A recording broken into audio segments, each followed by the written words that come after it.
to another episode of A Drink with the Brewster. My name is Aphiwe Mawela, also known as the Brewster. We continue to celebrate Youth Month. As everybody knows, in June in South Africa, it's a month where we commemorate the youth of 1976 and celebrate all the sacrifices that they had to make for us to be where we are today. And this month, we are also celebrating the young brewers, get to know what got them into brewing, what got them passionate about our industry, and what their future plans are. So today we're joined by one of the ladies I know from SAB. She came way before my time, but I got to know her as somebody who loves brewing, as a passionate brewer. Hello, Primrose. How are you, my dear? I'm good, and you, Aphiwe? I'm good, thank you. Before we get into you introducing yourself, or those who don't know you, let's start with what you're having. We're having a drink with the Brewster, so I need to know. I'm having the brutal fruit spritzer, the ruby apple spritzer. Come, let us see it. Just now. I have you got me. Should we trust you? Should we trust that's what you're having? It's in a glass. Interestingly, I'm having what I'll call a competitor to what you're having. My very yes. and berry cider, and having mine in a proper glass. Okay, transparent one. We should trade and compare notes. Yeah, definitely.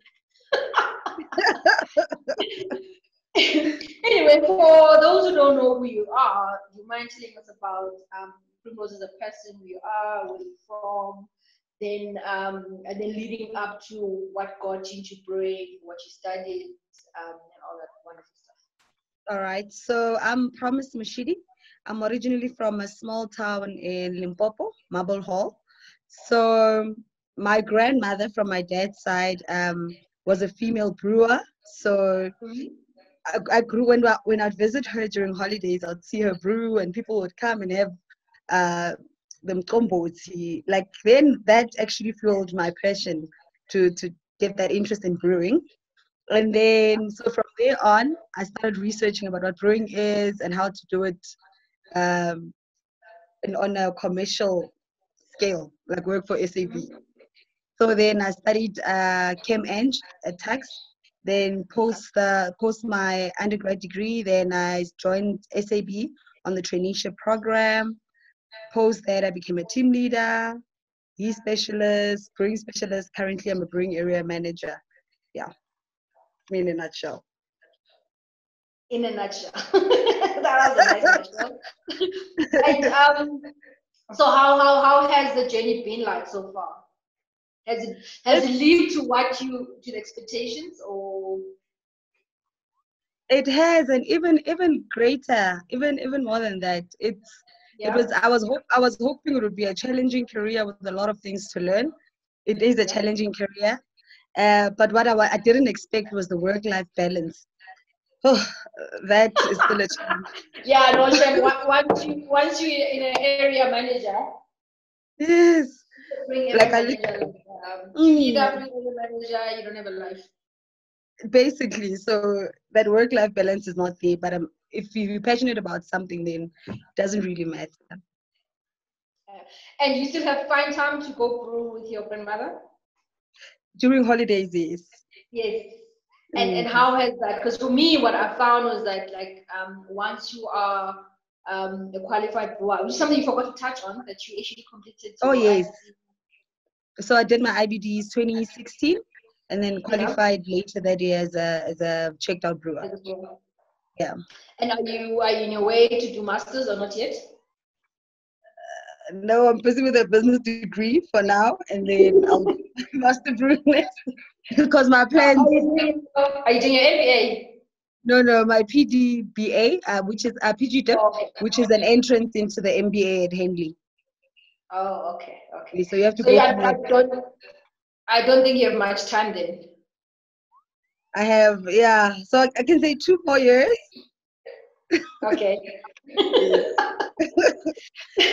And in terms of, like I was saying, for myself, what I found is that once I became a qualified brewer, when you go back to like the villages and start brewing with Abu Mama there, your understanding of everything changes.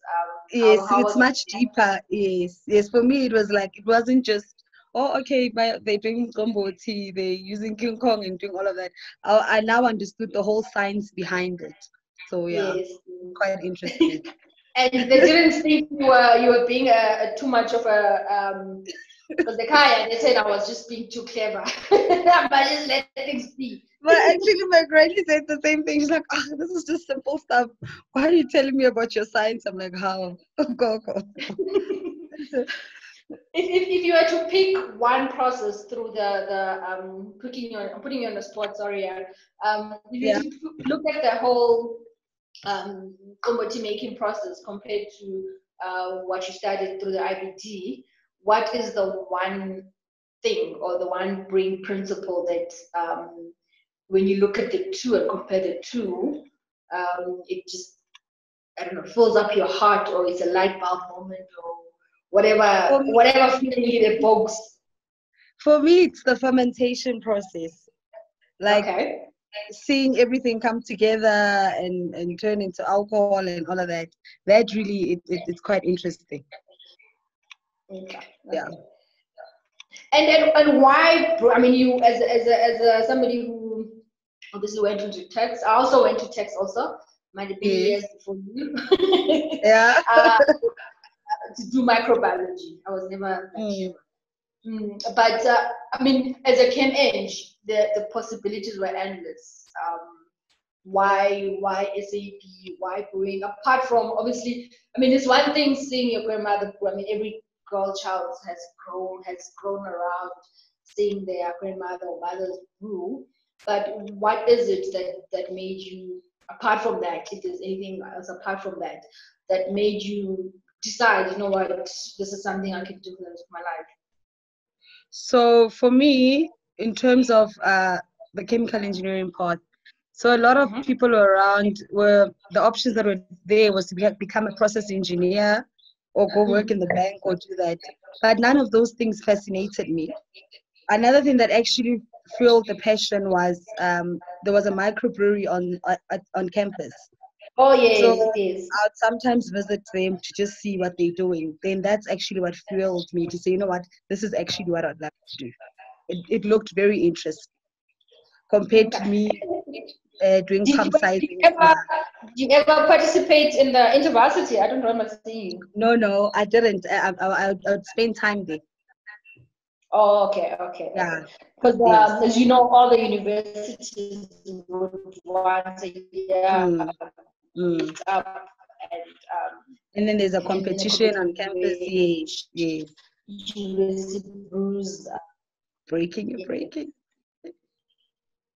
Okay, okay. Hello? You were breaking right there. That Oh, last part. sorry. Yes. So you'd have to So, repeat. I don't know. okay. No, I actually hadn't asked the question I was about to ask. But Okay. I think for me, then the next question would be, um, where do you see yourself in the beer industry, and what are the All right. plans? So for me, so in the next 2 years, as I said, once I'm done with my business degree, then I'll Mm-hmm. do the master brewer course. But the Mm-hmm. ultimate goal after 5 years, I'm more interested in the business side of brewing. So there are two things that Okay. I'm passionate about, which is brewing and cooking. So I want to have my Oh, own okay. restaurant that has a microbrewery at the back. So that's the ultimate Okay. goal. So I want to gain all this knowledge so that ultimately I can have my small microbrewery with the restaurant. Yeah, You love cooking, or you can cook well, or I can you cook love well. cooking? I can cook very well. Yeah, because there are people that love cooking, but they cannot cook. So yeah, I can cook. So Yes. yeah. That's why Mm. I needed to clarify that. Yeah, so yeah, so I do food pairing in that Oh, restaurant. yes. Yeah, Actually, want that's something. something that that's missing quite a lot within the restaurants, where a lot of people do. People are more into food and wine pairing, and very few people are actually aware Yeah. that beer can be paired with a whole different types of meals, and it becomes a whole new experience. So I hope one day I'll come visit your restaurant and Yes. do we'll Yeah. do great. Yeah, The actual definitely. other question I forgot to ask you was when we were talking about the IBD and the traineeship. Um, what was your experience like? Were you one of those that had to do all 3 exams in 1 year, or were you Yes. had to Yo, it figure was it out? actually yo, it was very tough, you know. I did all three of them at the same time. Yo, I Yeah. think I didn't have any life then. Like it was me and books, go to work, come back, study. It was just too much. The minute I got my results, I got a sense of relief. I was like, "Ooh, this is almost over." It was too Yeah, much. Yeah, but it but was you worth would it. do it again, I guess. I would do it all What? over again. Yes, yeah, Mm. and obviously linking back to the work, like you said. I mean, you were working full time while doing exams. Um, Mm. like if anybody wanted to go it that way, what advice would you give to them if they wanted to also try work and do all 3 exams at the same time? Would you recommend that, or based on your experience, something that you'd be like, So oh, based on my experience, it's rather too much. If you, for example, if you're a trainee, you don't have as much commitments as if you're a specialist or you in another role or your team leader. yeah, So if you're in an extremely busy role, you'd rather spread it through, maybe do two in 1 year and do the other one in the following year, yeah. Mm. just so that you can like do well in the exam and get time to prepare well. Yeah. But if you feel you have the time, if you don't have a family and it's just you, then you can go to work, come back, get home, take a nap, wake up, study, do that every day. That's what I did, and it worked for Okay. me. Yeah. And you passed with flying colors. Two of the exams, yes. But I'm putting you on the spot there. Two of the exams, the last time I was like, oh, just passed. Obviously, because we are almost close, we're almost done, by the way. So you can have another Yeah. sip. Take a breather. Why are you hiding this thing that you're drinking? I think because like I said earlier on, being June and obviously Youth Month.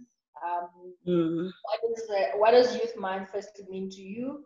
And then what advice would you give to the youth of South Africa? Firstly, in those that want to get into the brewing industry, and then secondly, like general advice to any young person out there.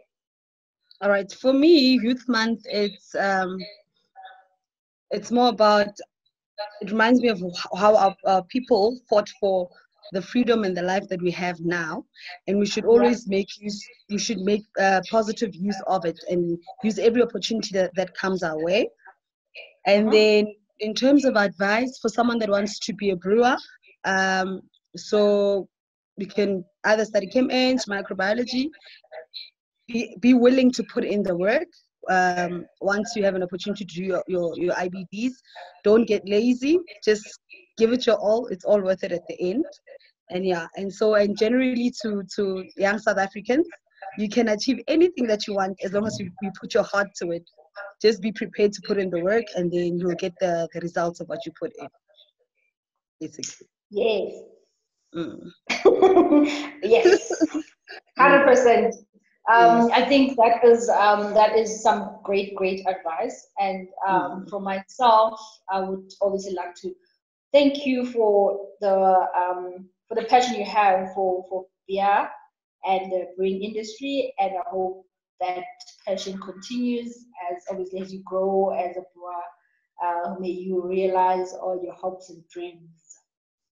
Thank you. Thank you. Thank you. That was That was a drink with the Brewster, with promise. Sorry. Promise, not primrose. No, I wanted to say primrose, and in my mind I'm like, no, it's not primrose. That was a drink with the Brewster with promise, her sharing with us her journey in the brewing industry and her love and passion for the industry. So join us again next week as we talk to another young brewer to get to understand what got them into the beer industry and the passion that they have for the industry. So thank you so much for tuning in. Until next time. Bye. Bye bye.